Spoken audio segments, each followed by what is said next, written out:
Hey everyone, welcome back to the channel, Custom Carving UK, or should I say Custom Carving and Epoxy UK? Get down, Reggie, getting in the picture there. But the reason I say that is I've gone through a bit of a creative journey with epoxy resin over the past few weeks, and I'm going to incorporate it into the channel. So this channel will now be about everything power carving and epoxy resin related, because I don't see why we can't combine the two. Great communities with both, and it'd be great if we can all support each other. Now, this video is for that beginning wood carver or power carver. I know what it's like. You sit there, you look on Instagram, you look on Facebook at all these amazing wood carvings that people do, and you think there's no way I'm going to be able to do that. I'm here to tell you you can. It's not rocket science. It's just about learning the techniques, having the right tools. And in this first video, I'm just going to go through a few hints and tips and a tutorial. So by the end of this, you should be able to improve your power carving by at least 300%. So let's get straight into it. Let's get into the workshop. And if you like this type of content, please subscribe to the channel, share it, tell everybody about it, because the bigger we get, the more content we can give you guys. But the plan is every week you're going to get some content related to power carving, some content related to epoxy resin, and then we can go from there. So let's get to the workshop. So here we are, guys, in my little workshop, and it's amazing what you can fit in these. But before we start, make sure you've got your coffee. That's the most important part. You'll see here, it's just a project I'm working on at the minute, trying to turn this into an anemone. And then I'm going to be carving some clownfish to go in it as well. So that should be fun. Here's the latest project we did and shared a video about it, which is how to carve a wood spirit. I hope you can see the detail in that. Now, don't expect to do that straight away as a beginning wood carver. It takes a little bit of practice before you get to that stage. But before you even get to that stage, let's talk a little bit about safety. Make sure you've got some protective eyewear. Make sure you've got yourself a good respirator, because when you're carving, dust will go absolutely everywhere. And the last place you want it is in your lungs. So get yourself a respirator. I think this one cost me about 15 quid off Temu, but it does the job. And make sure you've got some form of ear protection as well. I just use my AirPods and play music when I carve. I tend to find it's a lot better that way. Uh, Next thing you need to think about is what wood you're going to use. Every wood has a different hardness, and the harder it is, the harder it is to carve, but the more details you can get in. So my advice as a new wood carver is just practice on some standard lumber that you've got lying around until you get better, and then can go into the more in-depth carvings. So what we're going to do in this, it's just a very straightforward video. These are all the different selections of burrs that you can find as well. And every burr has its use in carving. And I think as you practice more, as you carve more, you'll get to learn which ones are the best. But most of us just start out with a standard round cutting burr like this, what might come with a rotary tool or a dremel. And that's what we start with. So that's what I'm going to start this with, and just show you guys sort of the beginning journey. So to start off with, you're going to need a rotary tool. I use a Dremel 4000. Here it is, and it's hooked up to a flex shaft. Now that allows me to have a lot more control than if I was just using the burrs in the flex shaft. This is my wood pile, as you can see. I never actually throw any wood away. I think it's important not to waste it, and there'll always be a project that I can use it in at some point. So for this project, I've just drawn 3 random circles on a piece of timber, and that's what we're going to use as the examples. And hopefully by the end of it, with a few hints and tips, you're going to be able to get to 300% better your carving. So getting that respirator on now. I'm going to start this up. Don't forget, guys, if there's any questions or if there's anything you want to know about carving, let's get in the comments. You know, we respond to every comment, and we want to be able to share. You know, this is what this channel's all about. It's about sharing the knowledge so that we can all learn how to carve together and get better every week, hopefully.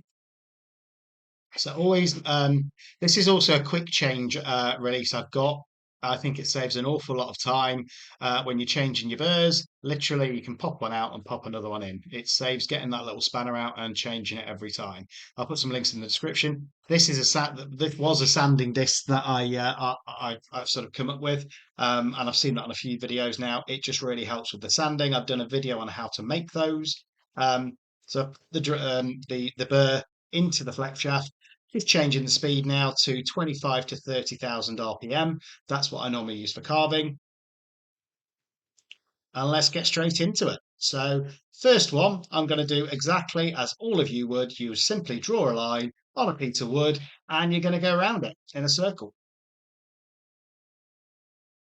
Just remember when you carve as well, guys, you can actually move the wood as well. You don't have to move your hand. The wood does move as well. So it makes it a bit simpler when you're doing sort of circular shapes.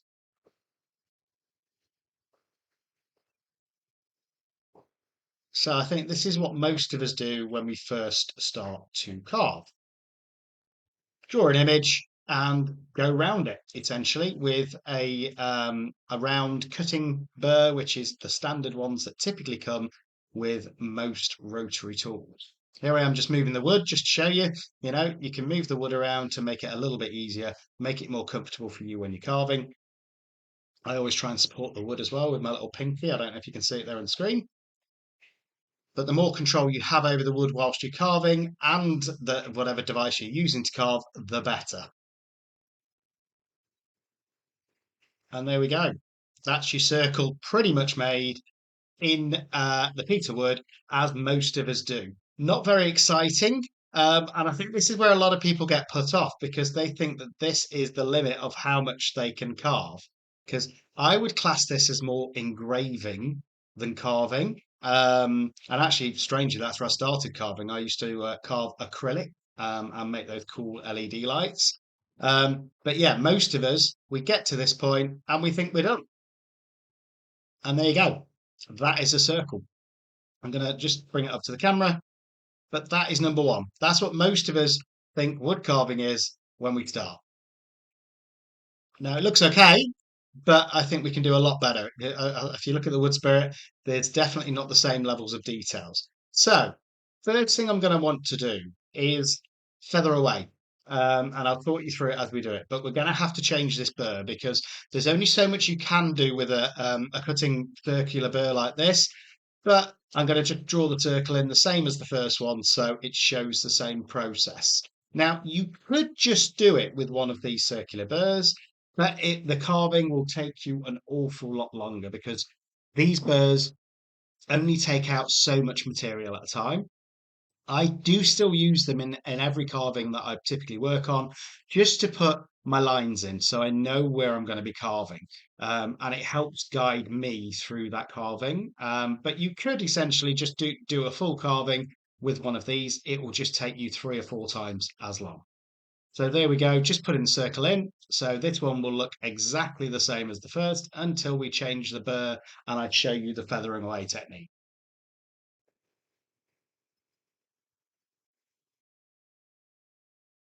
There we go, pretty much same as the first one. So to improve your carving by, I don't know, 100, 200%, you're going to have to change your burr. There's no getting around it. And the one that I tend to use for a lot of material removal is this cut saw flame burr. I'll put a link in the description. It's not as cheap as the Chinese ones. They cost you about 15 quid in English money. For the burr. But this one I've had for 3 years and it still carves well. So they do last. And this is the Kutzall Flame Burr. Now, what we want to do is make that circle pop. So I'm just going around it again with the pointy side of the burr.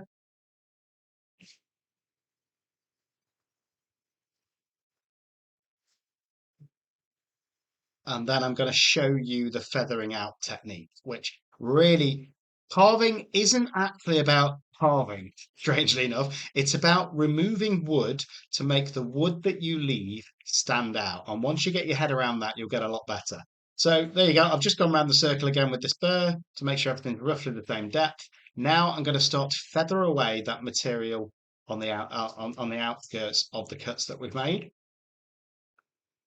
So this is what I mean by feathering away. I've got it at a slight angle and I'm just literally going left and right where we've made that cut mark to remove excess material from the outside of that circle.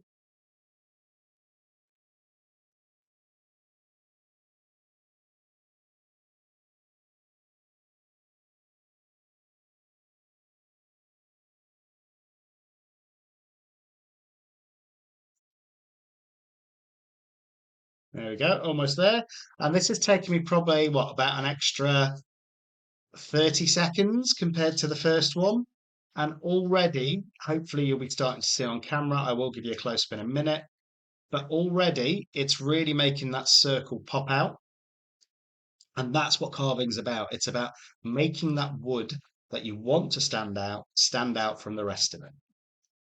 So just going around it again, just to make sure everything's roughly the same depth.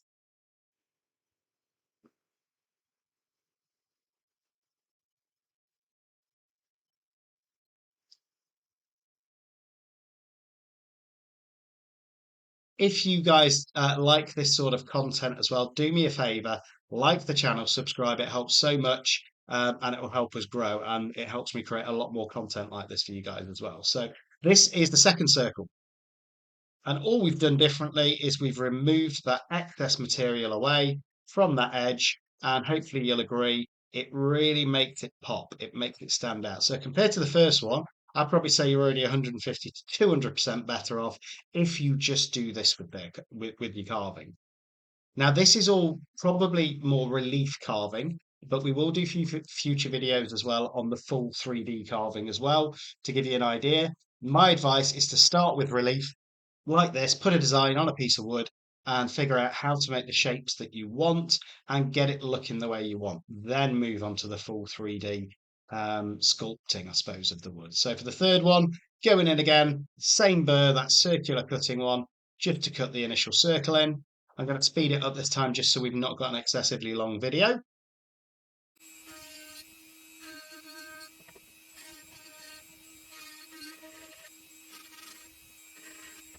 There you have it. The camera also shifted from focus, so I must have nudged it. Apologies for that. But there you go. Straightforward circle, put in with that cutting burr, changing the burr over back to that cut saw flame burr now, and I'm going to replicate what we did in step 2.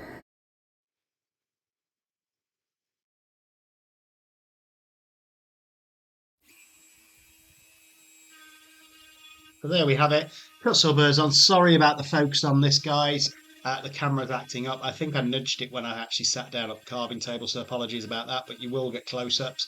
This is just me going around the edge like we did in step 2.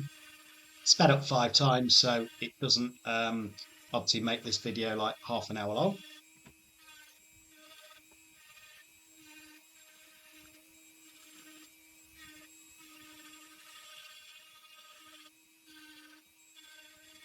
And there you have it. That's what we did in step 2, identical.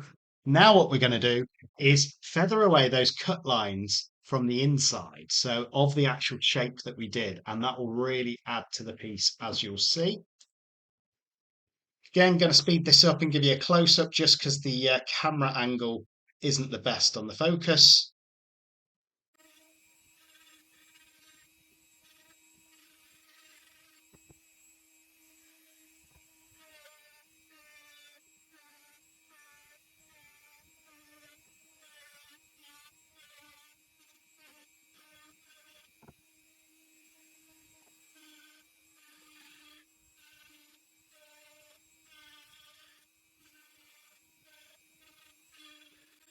Doing this, you're actually creating that 3D shape that you're trying to get. And again, I'm just going around the edge here as well, just smoothing those edges out, trying to make sure everything's the same depth. We'll go in for a close-up now, and hopefully you'll see the difference. So by taking out the cut lines, this is the first one we started with. This is the second, and this is now the third. So again, it's already looking more 3D. It's really popping out from that wood.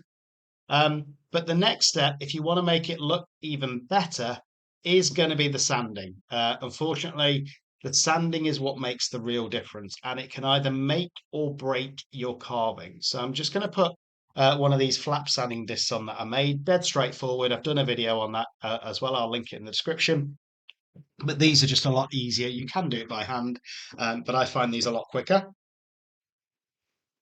When you use them, drop your speed down of the Dremel to around about 10 to 12,000. I typically use it at, just to make sure that the burrs last a little bit longer. And all I'm doing with this sanding disc is going around all the edges and smoothing everything out. And then we're going to go in for a close-up. But sanding is, you want to spend almost as much time on the sanding as you do the carving, because that's what will make a massive difference. It takes out all of those man-made cut lines, and it makes everything look more natural before you put a finish on it. So all I'm doing here, as you can see, is just going all over the piece with that flap sanding wheel, dead straightforward. And then when you make these, it doesn't take long at all. This, I think, took me about 30 seconds all in just to sand over it. But the great thing with these discs in is that they'll get in places where standard sort of sandpaper wouldn't get as well. So I really enjoy using these. And I've got different grits made up, ready to go for any sanding that I need to do. So, going to give you a close up now and let me know if you think it's 300% better than the first one.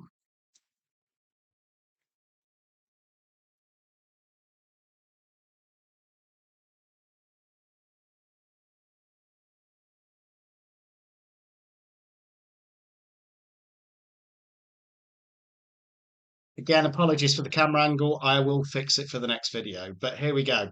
So this is the one that we've just done with the sanding. Look at that. This is the first one that we did.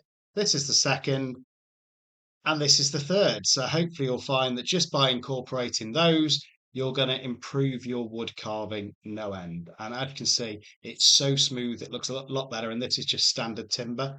So I hope you've learned something in the video. If you have, like and subscribe, and we will see you on the next video. And if you haven't checked it out already, check out how we carve this wood spirit and try it yourself. Practice makes perfect when it comes to carving. The more you carve, the better you get. So see you on the next one.